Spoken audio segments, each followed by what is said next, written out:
naysayers. Like I said before, it's fresh in my memory. Not 20 years ago, not 10 years ago. We're talking about like 2 years ago, 3 years ago at best. Um, when I was deployed over there, and exactly what was going to happen. We shut down the straits with a naval blockade. They threw mines in the water. We deployed mine countermeasure assets, and now we're doing stuff in retaliation. So this is a stalemate.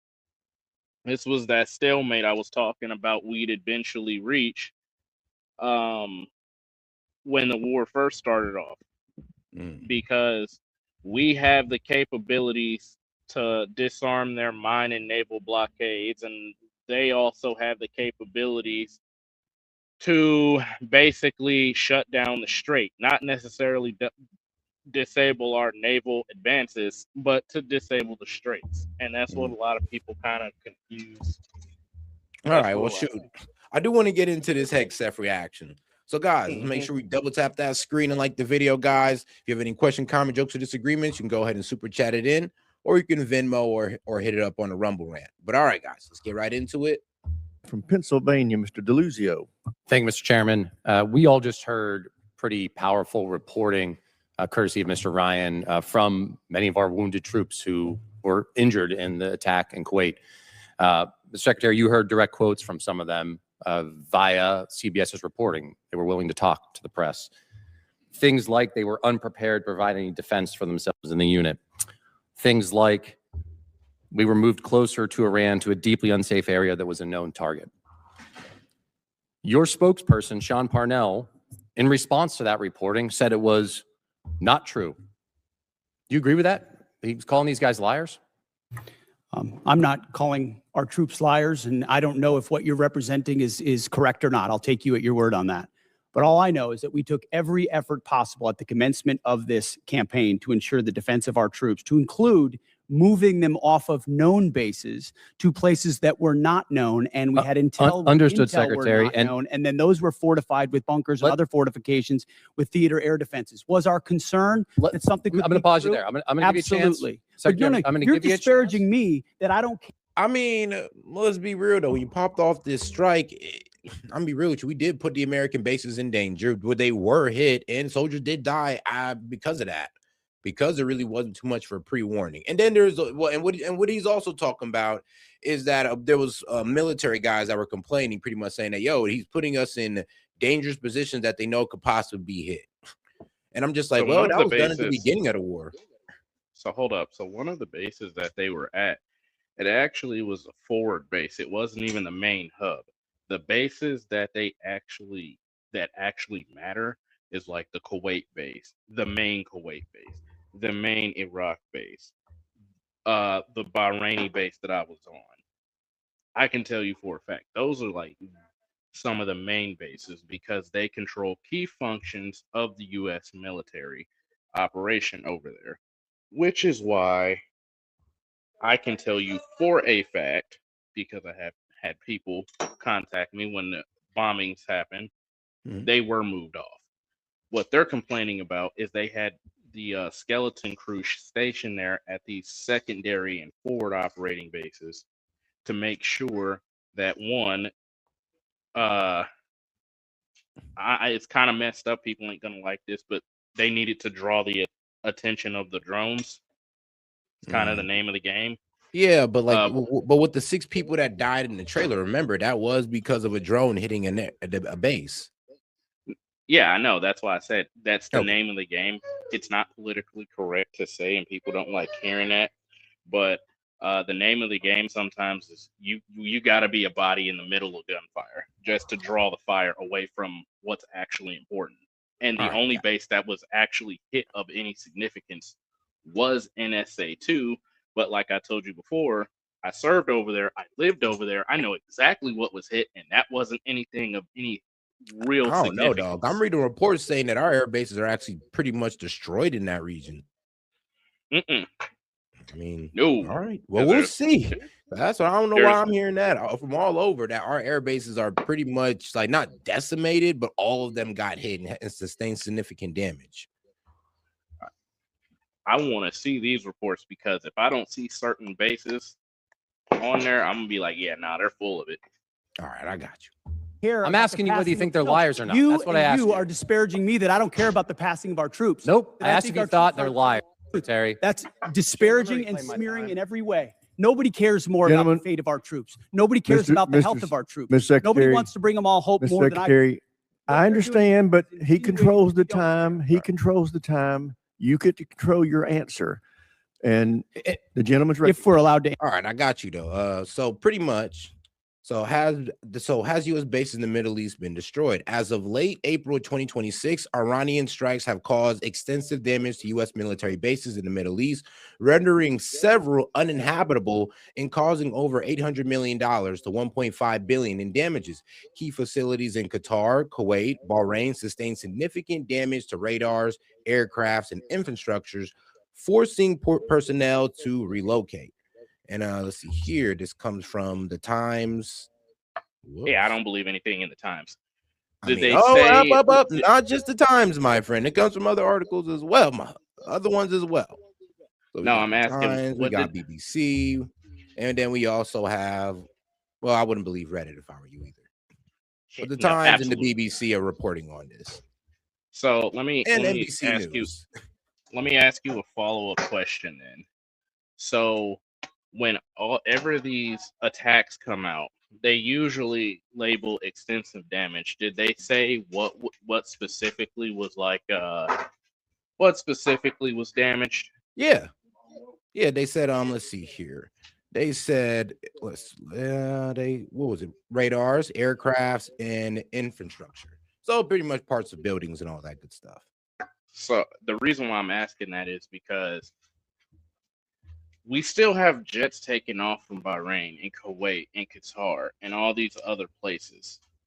And that's like a discrepancy those sources have to like reconcile with. Plus there's tons of video evidence that shows like they just hit random spots. Maybe a couple of them found their mark, but for the most part, most of them didn't hit anything. I don't know about that, dog. We got a little bit too much reporting just to sit there and say, "Oh no!" Like we got CNN, bro. We got Facebook turnout. There's all our type of articles. I mean, shoot, we even got straight up American Enterprise Institute, and these guys are dead in the middle. So I mean, it seems like this is actually pretty accurate. I mean, I can check and see if any jets have left Kuwait and Qatar, but it does seem like our bases have been rendered inhabitable. And that's what I'm saying. I've just been reading all these reports, and that's where I'm getting it from. If you're telling me not, and you got special information on it, then all right. But I'm just telling you what I'm reading here, because I know when I tell that to people, they'd be like, "Come on, say really?" And I'm like, "No, I'm serious. Like, this is what they're telling us." Yeah, and that's why I'm like coming at it from a different angle. So I'm like, that don't make any sense because them ships ain't all of them just ain't sitting out there. I know that for a fact. Yeah, I know there's a few that are actually transiting to and from the Gulf, which is why, if you notice, Iran isn't necessarily sending out their little fast attack boats and their speedboats because there's a ton of other vessels that the U.S. has that are already in the Gulf that are waiting for that exact thing. I mean, yeah. Well, here's the thing though. But Iran is like they're not leaving that the strait though. They're like the curved part of the Strait of Hormuz. They're pretty much staying around there, and that's all they pretty much need to control. While America sits out there in the Gulf of damn, what is it? Aden. Aden, yes, Gulf of Aden. Thank you. So yeah. So that's No, I'm saying much, we already have vessels in the Persian Gulf. yeah, that's true, but that's what I'm saying. But it's that curved part of the strait. I damn don't want to bring it up on maps. That's why like Iran just has this overwhelming control, because even if we have ships on either side, we really can't open the strait forcefully. Well, maybe we could, but we can't do it forcefully without other things getting damaged or other people's ships getting caught up. Well, I mean, we could. Oh man, that'd be. I mean, all of this waste interceptors. Not necessarily. I mean, here's the thing that I don't like. We don't need to be going through this gas shortage. Like I said before, we have plenty of LNG, gas, all the fertilizer we could possibly need. Yeah, we do, but not the world. You're right. And I ain't gonna lie, I'm not particularly too caring about what Europe needs, especially considering they've made their whole personality archetype bash on Americans all the time. Yeah, look, I get the whole, we don't like the Europeans and all that. And look, if we was going to get out of NATO because they don't want to protect themselves and pay their bills, I mean, that's cool. But trying to drag these guys into a war was a bit much. But hold on. Let's get back to the I mean, video. hold on. Yeah, go ahead. Before you end on that one, they Yeah. do it to us all the time. They literally, just last year, they tried to get us to intervene in the Ukrainian war. Even the Biden admin was like, nah, that's not a good idea. And they kept Through begging proxy. us. Through proxy. Right. And it's And we like, did. And you're right. That was dumb. You're right. It is the pot calling the kettle black in a way, but they were asking for proxy support. We're asking for full-on military interventions. We want your ships in the strait.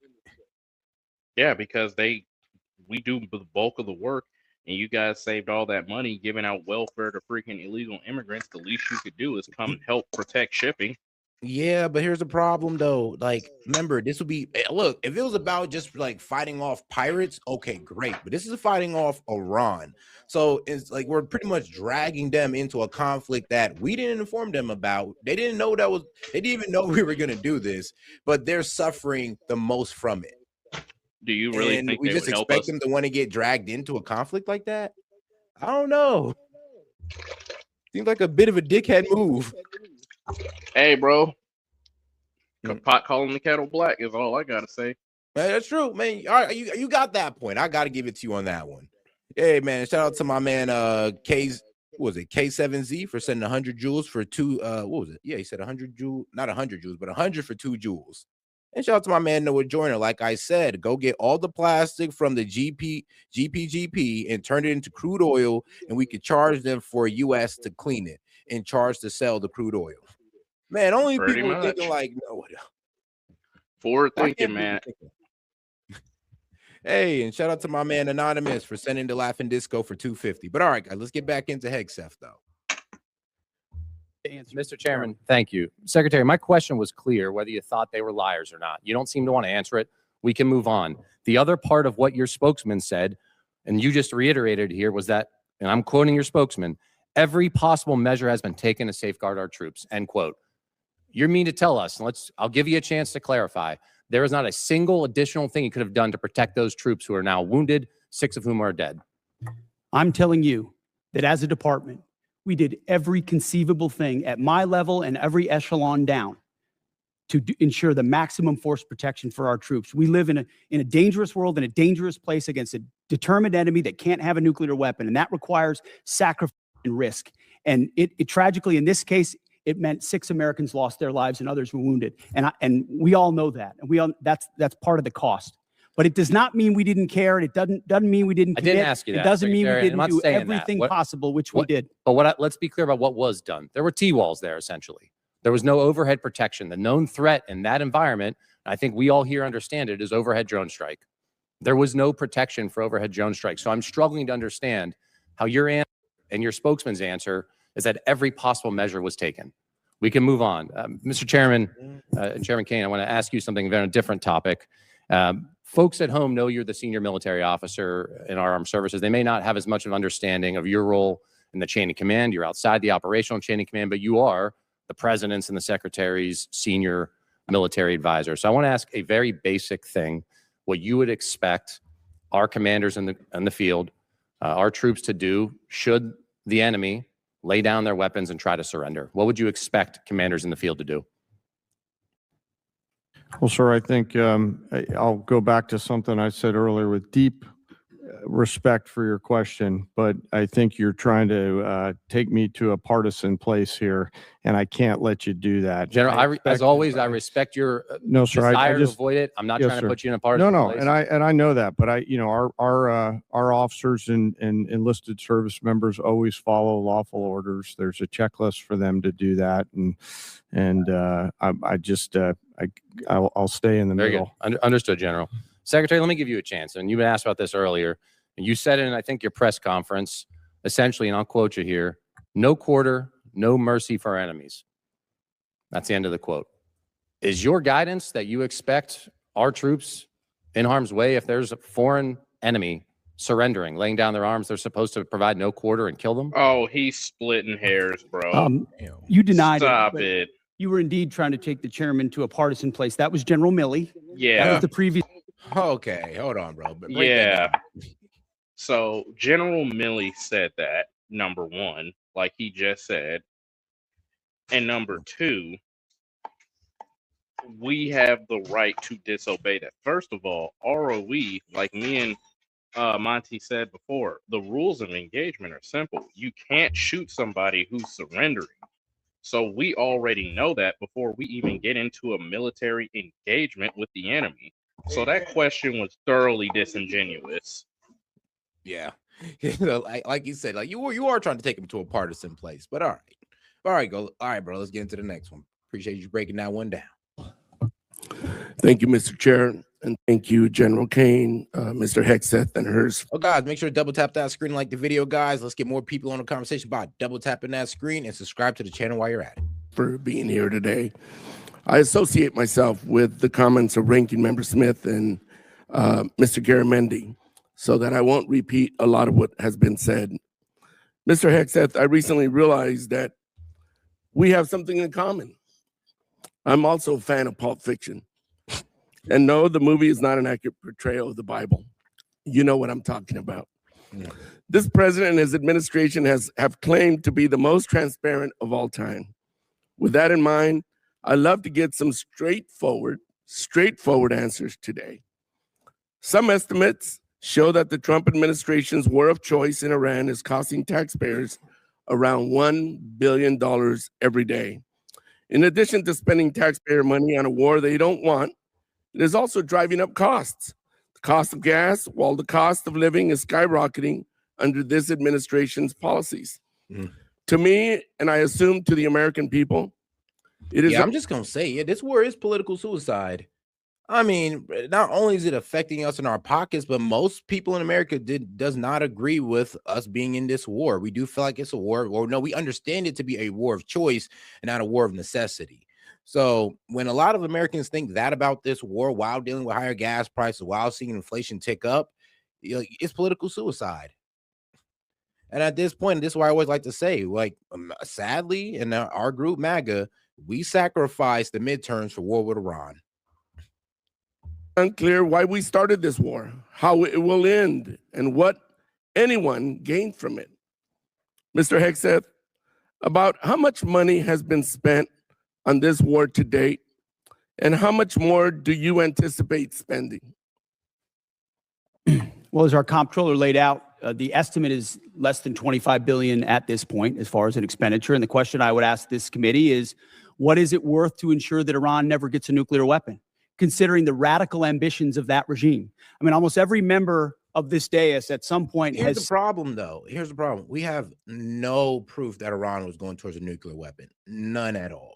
And if we did, like I said, I would be all aboard. But if we had proof or any type of trace that they were even going towards 90% enrichment, I would give them the argument. But we have no proof of that. We have no proof they're going towards a nuclear weapon. And here's the thing. I'm not saying because we have no proof they're not doing it, because if they are doing it, it's because we're attacking them. And they've been using this enrichment as pretty much hedging since 2021. Yes, they have 6% enrichment since 2021. So if they really wanted to get to a bomb, they could have did it a while ago. So this has pretty much been used as a hedging to deter us from further aggression, which obviously didn't work. So here's the thing that is a bit stupid to say for that guy that asked the question, and that's almost where I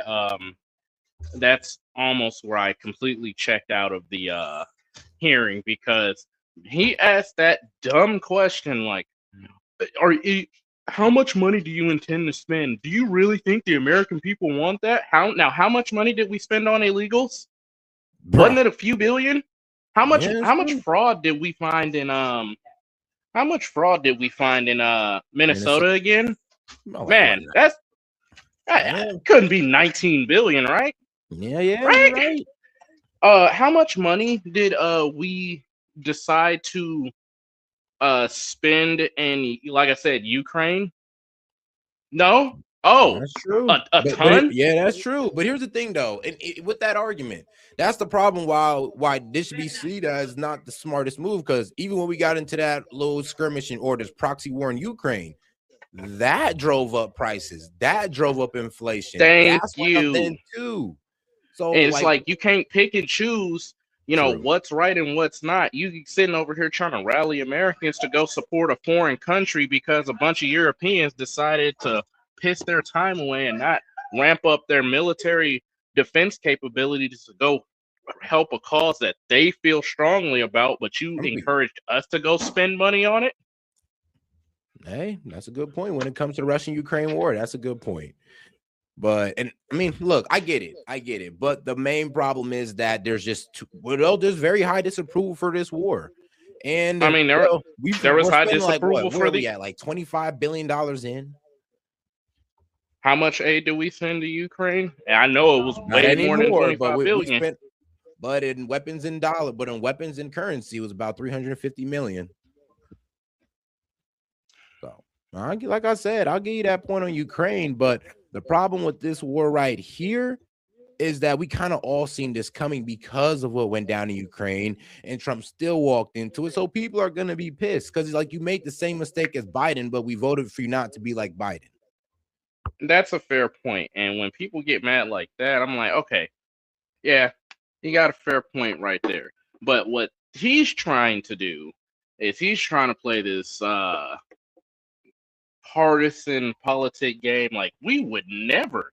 Dog, if y'all had the freaking House or if y'all had all of the political control for any longer than you did, we would have been sending trillions. I mean, it's so hilarious. I do like to show them when, like, what was it? Kamala Harris said that she wanted to go to war with Iran. Right. She said that out of her mouth in an interview. At least Trump was smart enough not to say it out loud. She just said it out loud. This is why she was such a terrible candidate. She campaigned on it. Like, when they talk about sorry, I'm also making guacamole. No, you good. When they talked about what they're gonna do, what their plans are for Ukraine, the Russia-Ukraine conflict, she was like, we're gonna send our allies help so we can be unburdened by that soup salad that nobody can ever fully understand what has been. You're the first person I know that can say that successfully. It was just too funny. But all right, guys. All right, let's get back to it. Dead. Whether it was thank you for your answer. I'll proceed to my next question. Thank you for your answer. President Trump is the one that's willing to make sure it doesn't happen. Supposedly, we have taken care of the nuclear capability last time around. We do got a bit of some good news now. House approved Senate bill to fund DHS, ending record-long shutdown. So, guys, yes, DHS will now be funded. The shutdown seems like it's officially over. So, hey, shout out. Guys, don't forget to double tap that screen and like the video. And now this war, we're at it again, because obviously we said we did, but we didn't. In a way that we know. The United States military can do. I want to reclaim my time. We know that the cost of oil and gas has gone up as a direct result of this war, and the American people are feeling that pain at the pump.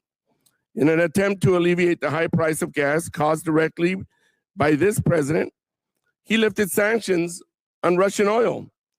The way I see it, this is a massive gift to Putin and Russia's struggling economy. Mr. Hegseth, is there any concern that easing sanctions against Russia will allow Putin to continue funding Russia's illegal war against Ukraine? Well, we've seen Russia's and Putin's inability to make effective battlefield gains, just like their inability to defend the Maduro regime with the billions of dollars of systems the Russians sent to Venezuela in order to defend him, which were defeated in 15 minutes. So Russia's military capabilities are no match for ours. And you don't believe easing the sanctions is helping Russia? Well, we have the best energy team in the planet it's just a yes or no. House. We're going to ensure that this is not deja. I'll be real with you. It is tough to defend. Like, you guys released sanctions off Iranian and Russian oil, and now these guys were selling their oil at $40 a barrel. And now they're doing it at $90 a barrel. So I'm gonna be real with you. You're definitely helping these guys out when you lifted those sanctions. Maybe not Iran so much, but definitely Russia. It's a simple yes or You no. understand the energy dominance that this administration has unleashed? All right, well, through I'll proceed all to of my the next above question. strategy? Last week, it was announced that the Department of Defense is no longer requiring service members to get their annual flu shot. Now, this is an easy one for you. It's a softball. Don't screw it up. The rationale was Okay, bro. to, and I quote, restore freedom to our joint force. This has been a requirement since 1950 because it is an effective at preventing the spread of flu among our troops. Pause it. It's not some new woke. Yo, what's going on? Okay, so the United States Department of Defense is required to properly evaluate and administer vaccines based off of information in regards to the effectiveness of all medicine. That's a word salad. Let me break it down real quick.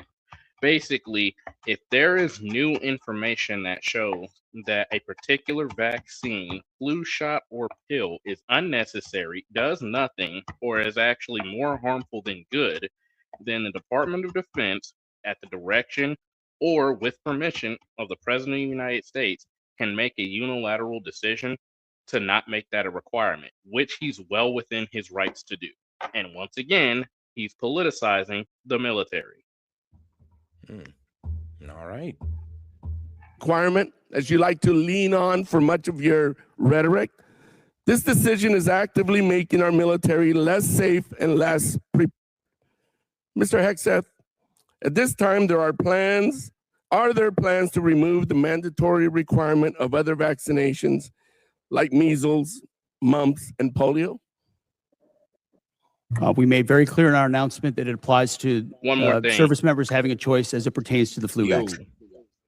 So the other one more thing I'm gonna add to that is that under oath, some these companies that were making vaccines, when they were put under oath, they actually admitted that none of the vaccines, none of them, including the COVID vaccine, none of the 72 vaccines that people are supposed to get have ever been properly tested, clinical trialed, or been tested in a placebo effect analysis. Basically, they were just handing this stuff out and saying it's good to go because they had immunity. And now Congress is in a hearing discussing whether or not they should strip vaccine companies of their immunity for making vaccination jabs. So, yeah, that's why the Department of War, Pete Hegseth, is like, nah, this is no longer a requirement for them to have this because it's quite literally an unproven medicine that companies have just been basically doing whatever with. And yo, Sid, what's going on, man? What's up, guys? It's all good. Shoot. So, what you thinking so far? If you or you just came in? Thinking about this hearing, or Yeah. Well, yeah. Actually, yeah. What was your thoughts on the hearing?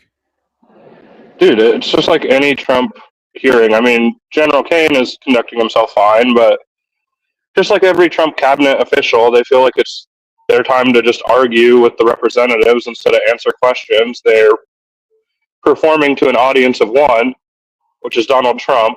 They want they want to be seen as like fighting back against the Democrats when you see it even in people like gaming getting upset at the one guy's question, which was just like, how much do you plan on spending on this war? Fine question to ask. Why would you get upset about that question? But there's Pete Hegseth getting all upset, getting all obstinate about it, and gaming backing him up.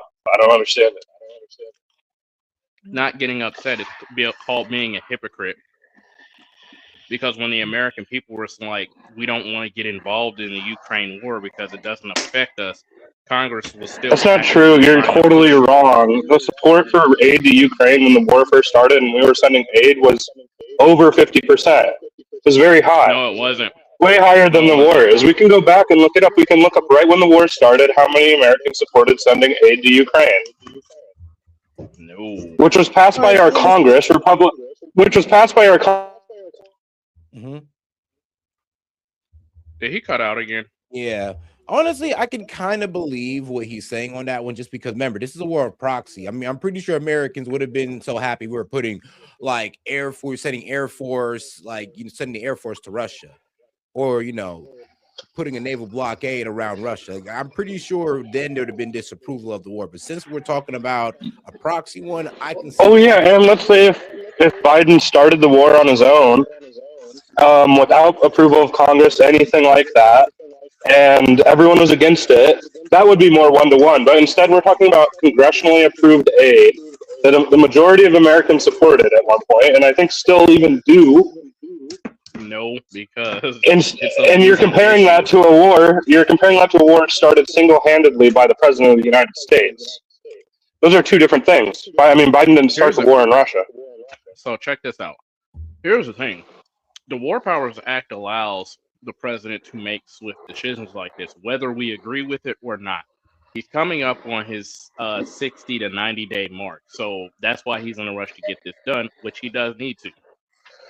Ultimately, this shouldn't affect us. This has always been my stance, and I'm not gonna argue this point further. This war shouldn't be affecting us because we have everything we need here.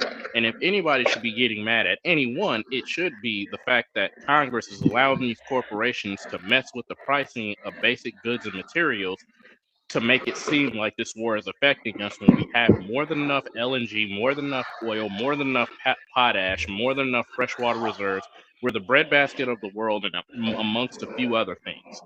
Anything that we need can be found in North and South America. So realistically, this war shouldn't be affecting us.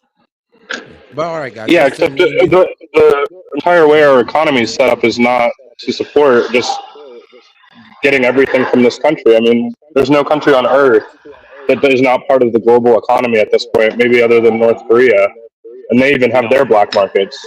So there's no way that we can live the lifestyles we want to live and get everything here without making major sacrifices and restructuring the economy entirely. All right, but hold on, to lean into both y'all points here. So, yeah, I mean, Sid was right in 2022, but Gaming, you would be right in, well, today. Yeah, as time went on, as you've seen, yes, there was a lot of support for Ukraine war in the beginning. Should Ukraine continue to fight until the war wins? Yeah, it was at like 73%. Now today it's at 24, when the complete inverse was true.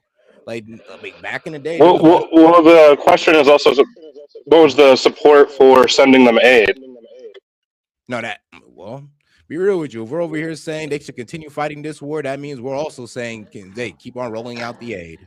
Yeah, I think there's actual polls where they ask that, though. That's a fair statement, though. I'm not gonna lie. That's a fair statement, and I really wish we would stop giving out both, to be quite honest. Well, do you understand there's a huge difference between that and this war, then? If a majority of the American citizens supported sending them aid at the beginning of Russia-Ukraine, but the majority of Americans right now don't support this war at all? No, I never said that there wasn't an acute difference. I was calling out the congressman's hypocrisy, as at first everybody supported them, but now they wanted to keep sending more and more, and everybody was like, no. That's the point I was getting at. I mean, how's that hypocritical to ask what this war is going to cost and what it's cost so far? You think that's an inappropriate question? I think it's hypocritical because it wasn't asked at all under the Yes, Biden it was. administration. Hey, Seth, can you look that up? What?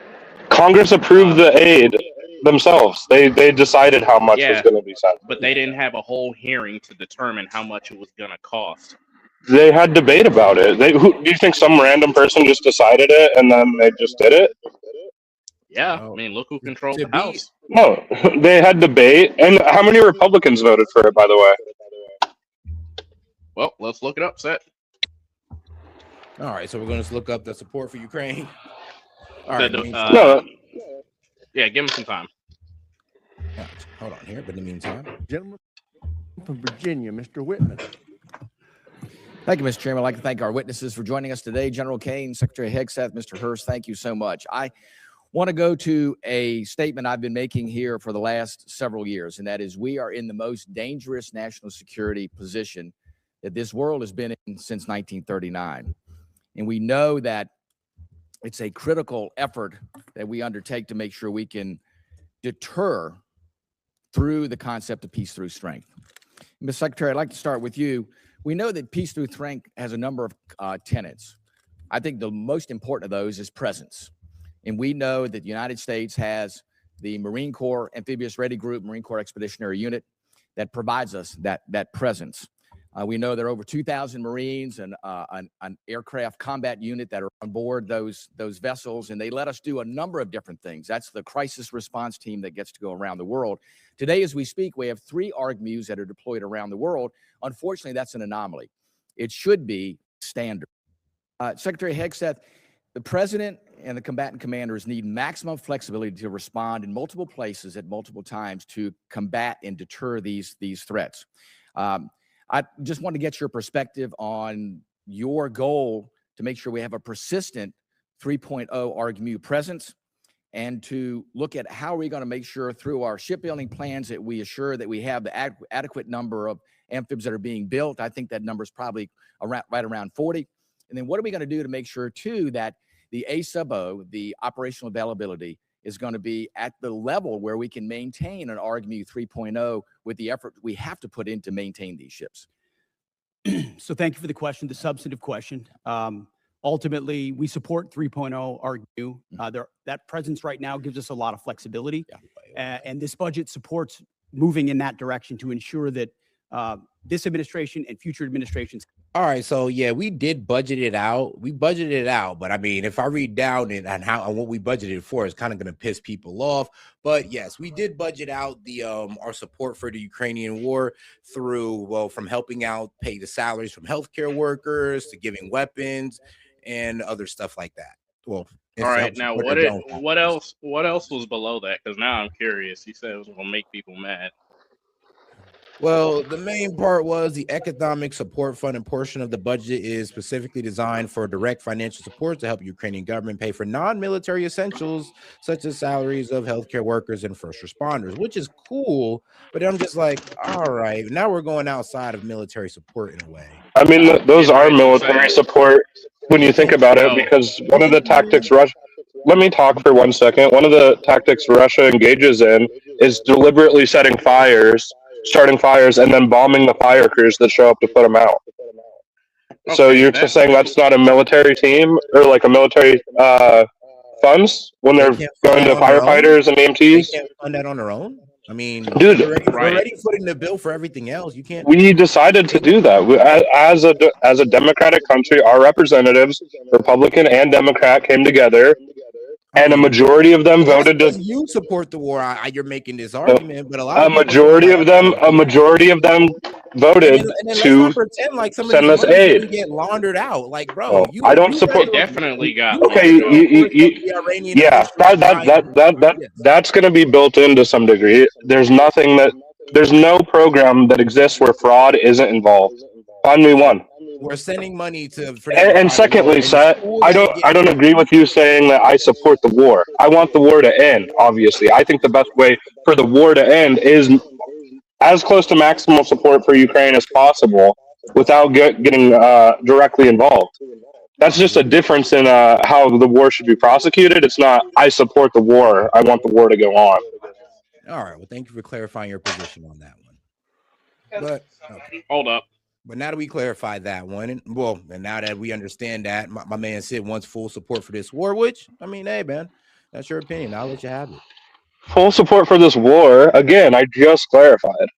I said full support for Ukraine. Which is basically because I feel like that. Well, no, I feel like that will bring the war to an end more quickly. One of the. I feel like the war will not be brought to an end quickly if we just wipe our hands of it and say, okay, Ukraine is Europe. Okay, I disagree, but I'll let you have that one. Okay, refute the point. Refute the point. I think we're spending money on this Ukraine war and helping them throw themselves into the meat grinder against Russia. But if you feel differently, then all right. Helping them throw themselves into the meat grinder, they're going to keep fighting whether we support it with aid or not. We actually save more lives if we help them. If they're going to keep fighting whether we support them or not, why is it our job to support a losing battle against Russia? It's not a losing battle. I mean, did you just disagree with Pete Hegseth, what he just said about Russia's military, or was that a lie that he told? Most likely. Okay, so Yeah. gaming is I, that I don't your believe Hegseth your was understanding is that talking about Pete his Hegseth is military lying when he capability. says that Russia's military capabilities are nowhere close to ours? Nowhere Yeah, I close to don't ours. believe Yeah, I that. don't believe that, bro. He was Yeah. all about Iran's military capability. Let's be real here. Like, let's just be real. Notice you haven't really heard me say anything about how incapable the IRGC is. That's not what I've ever said. But to Yeah, sit I'm up sure here you and were up go here to the after the Venezuela thing saying, look at their air defense systems. They didn't even work. They're shut down instantly.